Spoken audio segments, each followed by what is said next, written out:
Europe 1 Soir Week-end. 19h, 21h, Stéphanie Demurru. Oui, messieurs, Raphaël Steinville et Michel Fayad, je voulais vous faire réagir à Amnesty International qui qualifie finalement le Hamas de coupable de crimes de guerre, de crimes contre l'humanité et d'atteinte aux droits humanitaires.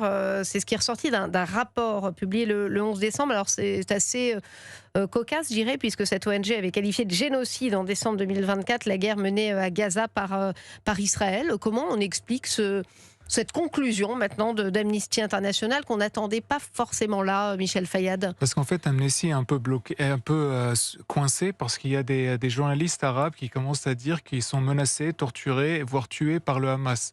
Donc si des journalistes eux-mêmes... Voilà, et Amnesty est obligé de reconnaître ce que les journalistes arabes sont en train désormais de dénoncer. Donc je pense qu'Amnesty est vraiment n'avait plus d'autre choix que d'admettre la réalité.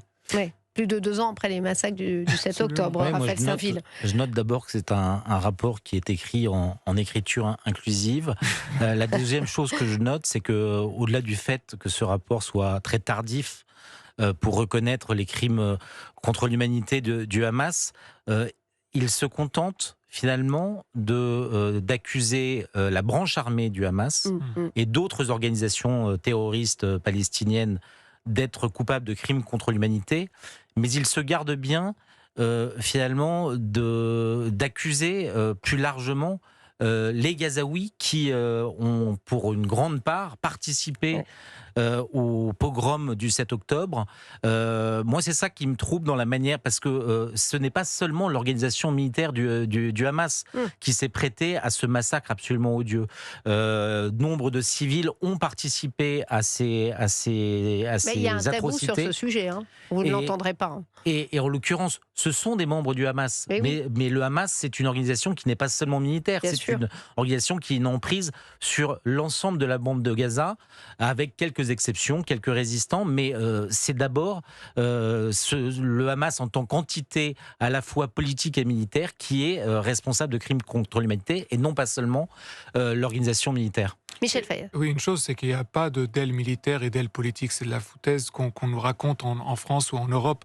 Mais la réalité sur le terrain, c'est que c'est vraiment une organisation où les deux se juxtaposent et sont complètement liés et inféodés l'une à l'autre.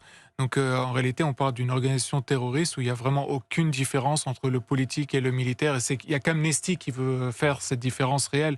Parce que sur le terrain, il y a zéro différence. C'est la seule organisation qui fait la guerre en civil et qui, après un cessez-le-feu, revêt l'uniforme. Mais par exemple, comme exemple, Hassan Nasrallah, qui était le chef du Hezbollah dans sa globalité, dans son intégralité. Il n'y avait pas d'aile militaire, d'aile politique. C'était vraiment de la foutaise. On en est où du débat sur le désarmement du Hamas, puisque c'était une des conditions, soi-disant, de la reconnaissance de l'État de la Palestine prônée par Emmanuel Macron et d'autres États qui ont suivi. Ça se passe pas très bien. Non, déjà, le Hamas, il ne désarme pas. Et concernant le Hezbollah, il y avait une deadline qui avait été donnée au 31 décembre et qui maintenant est décalée de peut-être 2 mois par les Américains.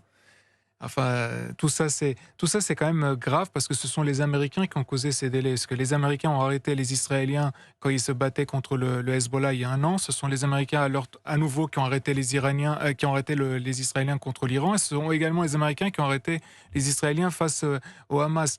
Donc ils ont mis sur pause toutes ces guerres et ces guerres vont reprendre parce que ces organisations, cette République islamique, ne désarmeront jamais.